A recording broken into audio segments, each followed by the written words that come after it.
Now we're going to talk about a play that I call the Johnny Chan play. Frankly, I can't think of a better name to call it, so since Johnny Chan is the master of the check call and lead the turn play, I thought it would only be appropriate to credit him with this weapon. When you're out of position on the turn, your ability to maneuver is limited. Johnny Chan developed a play years ago that would allow him to neutralize his opponent's positional advantage over him with minimal risk. Strangely, this is a play you should never consider making in limit hold'em, but in no limit hold'em, it can be a very effective way of taking control of a hand while at the same time playing small bet poker. Let's look at an example of how this play works. At a 9-handed table with blinds at 200, 400, and a 50 ante, a player from middle position raises to 1200. You, pretend you're Johnny Chan for this example, call from the big blind with pocket tens. Both you and your opponent are sitting on more than 30,000 in chips. Now the flop comes Queen 4-4. Not a great flop for your hand, but it's not exactly a terrible flop either. So you check, and your opponent makes a continuation bet of 2,000. You literally have three options here, all of which you may use depending on your opponent. If your opponent is one that never bluffs, you may consider folding right here. Or, if you feel as though your opponent plays pretty aggressively, you could check raise the flop to, say, 5,500. Or, you could do what Johnny Chan or I might do and just call the bet. Let's say you've just called.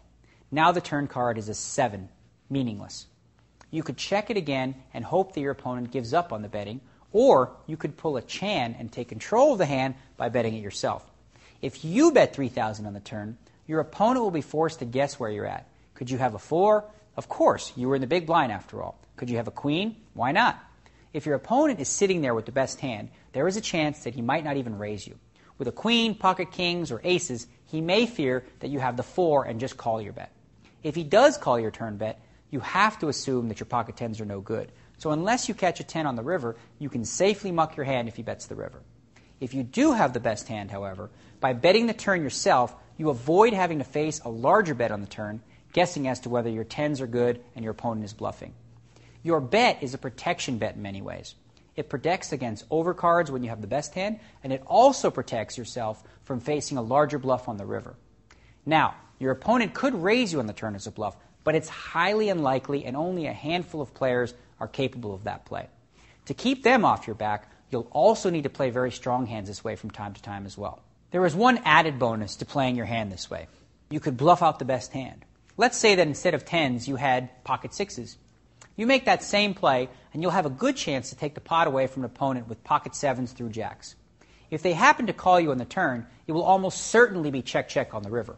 So all it will cost you is the small turn bet. Now you might be wondering why this play is sometimes better than check raising on the flop.